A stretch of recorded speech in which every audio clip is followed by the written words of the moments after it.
Welcome to Diego C. Palace. Thank you very much for tuning in. What an amazing day of sport there's going to be today. First of all, we've got the Colombian game versus England. Later on, the Premier League kicked off last night with Man City versus Burnley. But today, my Crystal Palace is playing to get away at Sheffield Wednesday. And later on in the day, we've got Anthony Joshua versus Robert Nagelsmann. Really forgot, the gentleman from Finland. It's going to be an absolutely amazing day of sport. But today, my quick update is going to be about England versus Colombia in the Women's World Cup, the quarterfinals. It's going to be absolute seas. It's going to be mental. It's going to be amazing games. It might be one of those games that a year from now, people will be saying like, do you remember that game in the World Cup?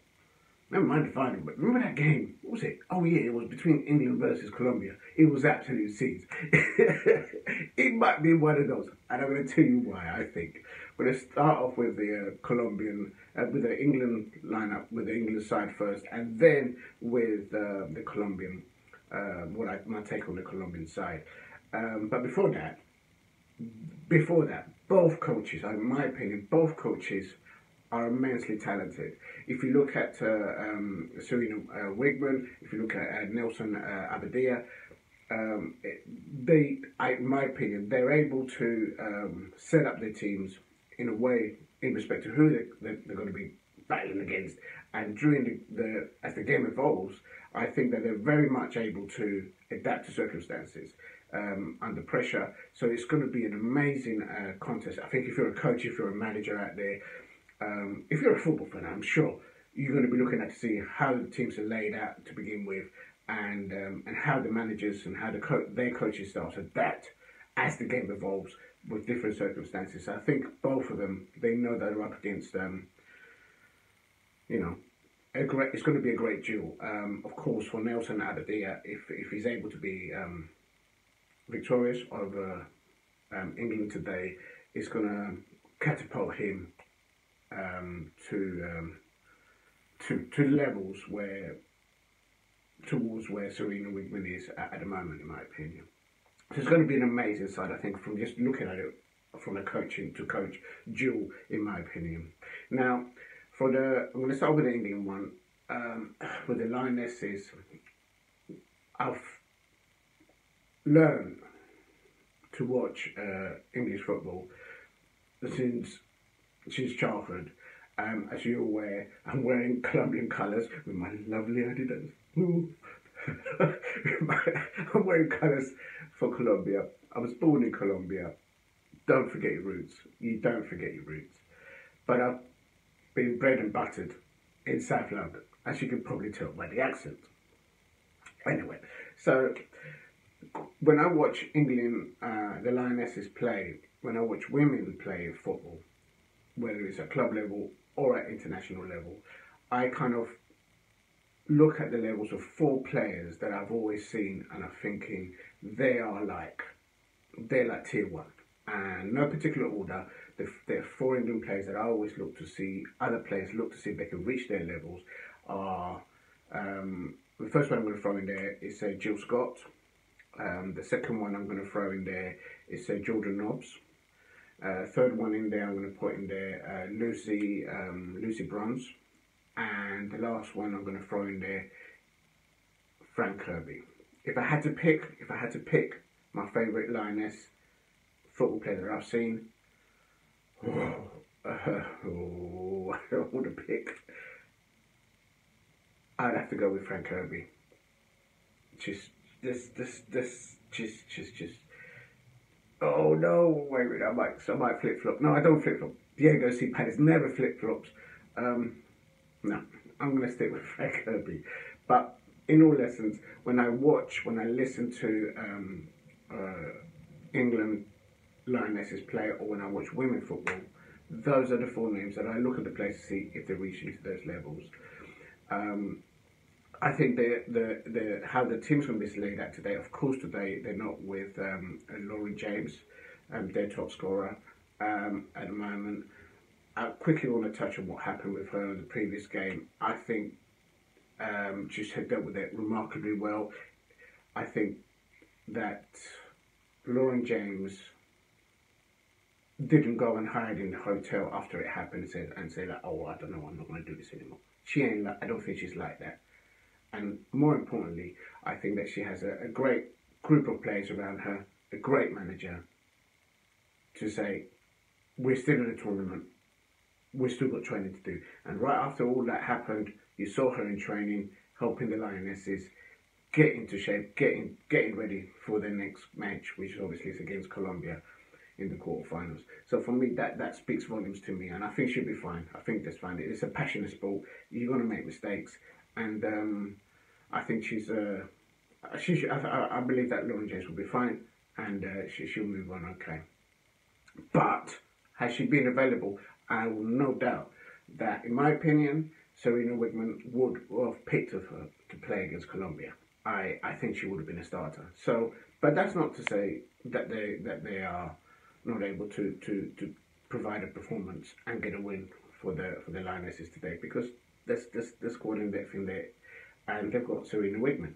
End of.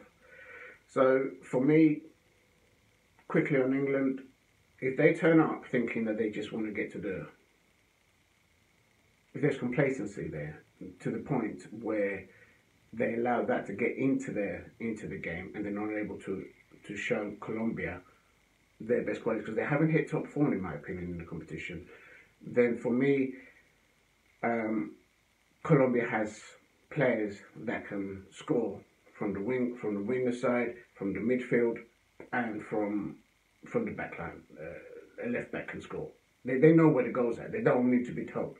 So if there is any complacency from the Lionesses, I don't believe that Serena Wigman would allow that to unfold in the training and during the match. I don't think she's that kind of manager coach to allow her players to allow that to go into the game.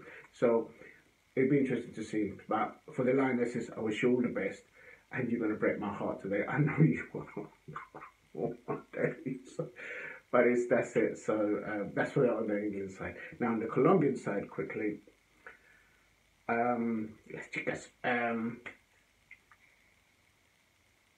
I believe that the Colombian side would have amalgamized in passion in the training camp in the group stages in the World Cup. What Nelson Abida has able to instill in his squad is a momentum like none other. Coupled with, obviously, the tournament has been half hosted in Australia and, of course, in New Zealand as well. But in the games that they've played in Australia, big up to the Australians out there, the Aussies are back in Colombia because it's like a test match. It's like a cricket test match. I don't know what it is about the Aussies, but when it is to do with sport, if anyone is facing England, they back the other side. And it's like sings. The crowd is on the Colombian side. If there's any Australians in there, they're going to be in there. But big up to Australia. I'd love to go to Australia one day. And I love your wine. Oh my God. I love it. I love it. I love it. Anyway, I'm waffling on. But for the Colombian side, there is their best way of defence, of defending the game when they're off the ball, is not to be in that situation. Their way of best to defend the game is to be on the attacking side, to cause havoc on their opponent. And I think that's what Nelson Abida's game plan is going to be. Whilst off the ball, you're going to see two people on the person who's got the ball with the opponent. They're going to be closing it, they're going to be pressing, they're going to be causing havoc to make sure that their opponent, in this case is the Lionesses, are being unsettled. They're not able to establish. And the key player for England, in my opinion, is Walsh. If she's able to do what she can do for club and for country, it's going to be a hard call for Colombia to prevail today. So they need to close Walsh down. They need to make sure that she's not able to just do her thing, because she's, for me, pound for pound, the best England player at England right now. So they need to man mark her out. They need to just make sure she's not able to do what she needs to do. Okay, so predictions. Oh, I don't want to do this. Predictions. I don't want this, man. I can't do this. My prediction. This is going to be a heartbreaker. All right. So if it goes to, if it goes to penalties, I think anything can happen. But I do believe that England, the Lionesses, have got a more experienced goalkeeper. Yeah, I think that's fair to say. On my prediction, I can't do this. I just can't do this. I can't do this prediction, man. I can't do this. I can't do this. Oh my days! You're late. You're very late. Unbelievable. What's your prediction anyway?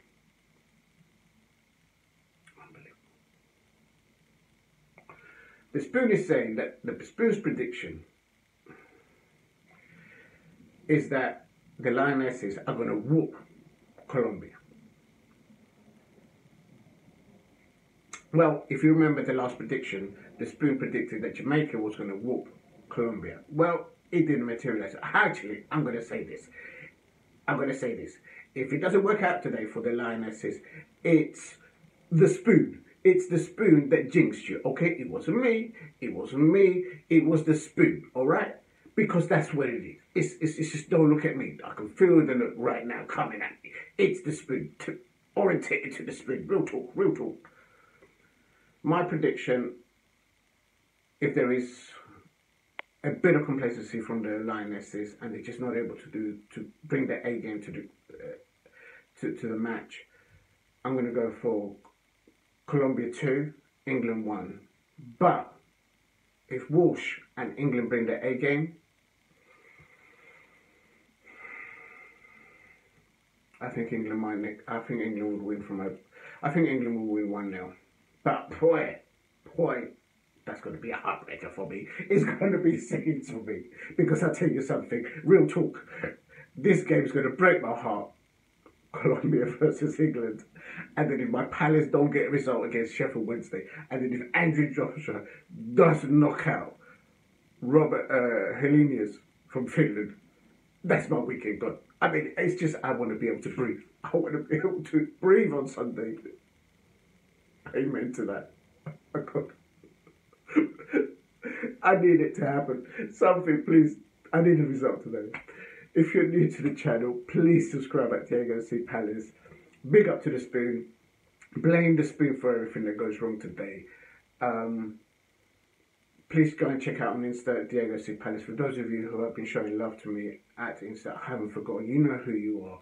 Thank you very much for all the support. It kicks me up the backside because sometimes I upload things and like I lose subscribers, and then sometimes I get subscribers, and I'm like, as you can probably tell, me and the Spoon, we have like no idea what's going on, like zero sometimes.